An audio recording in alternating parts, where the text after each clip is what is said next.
As a quick recap of what the court said and what it means, the judge found Kanu guilty on all 7 counts of terrorism-related charges brought against him by the federal government. On counts 1, 4, 5, and 6, he was given life imprisonment. For the remaining counts, he received 20 years on one and 5 years on another. But all sentences are to run concurrently. Now, many had expected a death sentence given the seriousness of the charges. Indeed, the prosecution asked for the maximum. But Justice Omotosho said he was guided by mercy, drawing from religious conviction over the ultimate penalty. He also ruled that Kanu be held in protective custody, denied unsupervised use of digital devices, and the court ordered seizure of a radio transmitter allegedly used to incite secessionist violence. In the immediate aftermath, Kanu has reportedly been relocated to a custodial center in Sokoto, far from his home, family, lawyers, and supporters. Reactions across the country, especially in the southeast, have been swift and mixed. Some community and political leaders are calling for calm, while others are pushing for a political solution as opposed to purely judicial measures. Critics of the verdict argue that the sentence, life jail, is heavy, given that the case has deep political undertones and is not simply about criminal acts. Others, however, believe it is a firm message that the state will not tolerate incitement, calls for unlawful secession or violent agitation. What this could mean going forward. First, there's a chance of appeal, though the options may now be limited. Indeed, an appeal submitted earlier over alleged rights violations has already been dismissed, as the court ruled it academic following conviction. Second, this verdict could reshape the landscape of activism and agitation in Nigeria, reinforcing that violent or inciting rhetoric might be treated as terrorism under law. Third, there's a political dimension. Some Southeast leaders now call for a broader solution, perhaps negotiating rather than criminalizing dissent. So what's next? The story doesn't end here. There's a growing buzz about political maneuvering behind the scenes.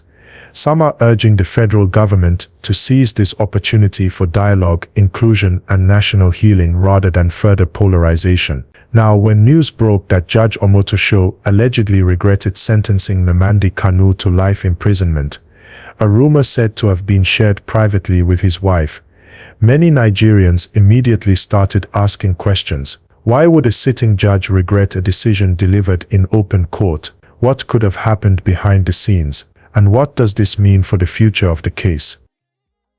As a journalist following this matter closely, let me break it down in a way everyone can understand. First, it's important to note that in Nigeria, judges rarely express regret publicly over a verdict, especially one as sensitive as this. So when whispers began to circulate that the judge had confided in his spouse about feeling pressured or overwhelmed by the weight of the case, public curiosity exploded. People began to wonder whether the burden of such a high-profile decision was heavier than expected. Remember, this case is not just legal. It carries ethnic, political, and emotional weight across the country.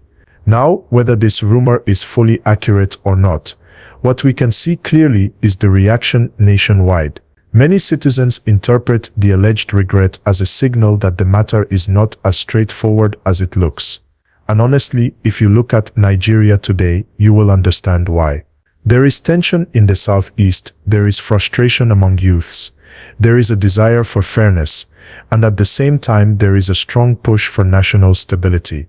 As I'm talking now, different groups are reacting differently. Some say the judge must have realized the political cost of the sentence. Others believe the issue might not end in court, that a political solution may still come, especially as the calls for dialogue grow louder by the day. And let me say this clearly, Nigeria has reached a point where many are asking if tough court rulings alone can truly address long-standing grievances. But even as these conversations continue, it is also important to remind everyone to remain calm and avoid actions that can bring tension or harm.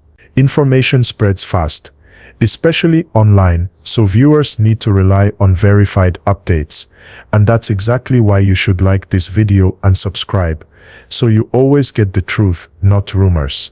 Now, another angle people are talking about is how this judgment may influence the political atmosphere ahead. Some analysts believe the federal government may use this moment to open a fresh chapter, possibly through negotiations or reforms, especially if they want to calm nerves in the southeast. Others argue that the government will stand firm on the judgment to reinforce the message that national unity must be protected.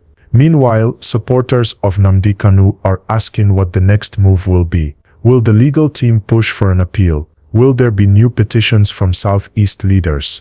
Will international organizations step in or issue statements? All these are possible, and you can be sure we will bring updates in real time as things unfold. For now, what is clear is that this story is far from over. The alleged regret from the judge, whether personal or emotional, has added a new layer of curiosity to the public conversation. And Nigerians, as always, want transparency. They want justice to be fair, they want peace, and they want the country to move forward.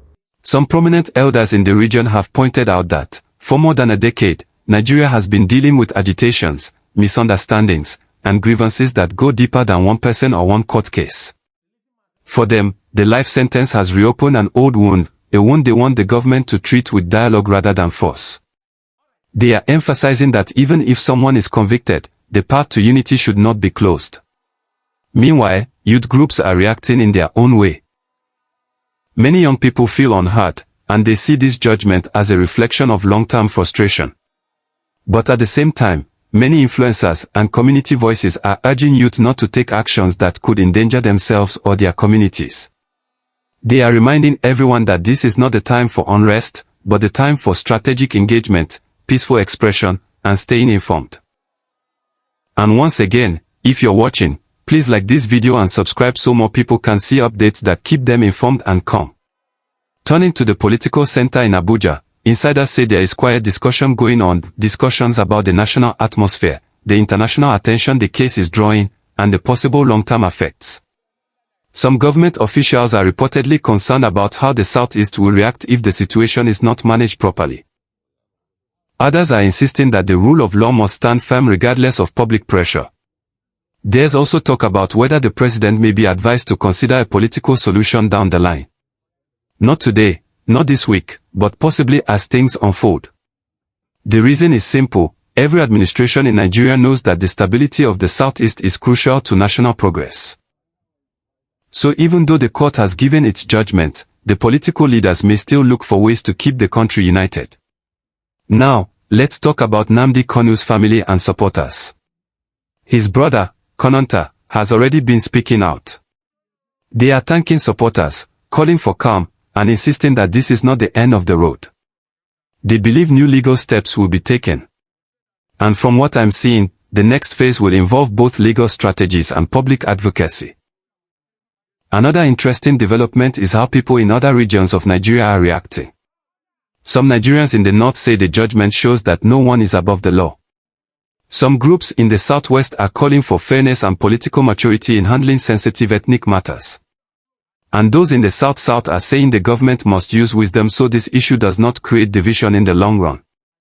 The entire nation is watching closely, and so are we. Bringing you updates without emotional language, without misleading claims. Just the facts and the atmosphere on the ground.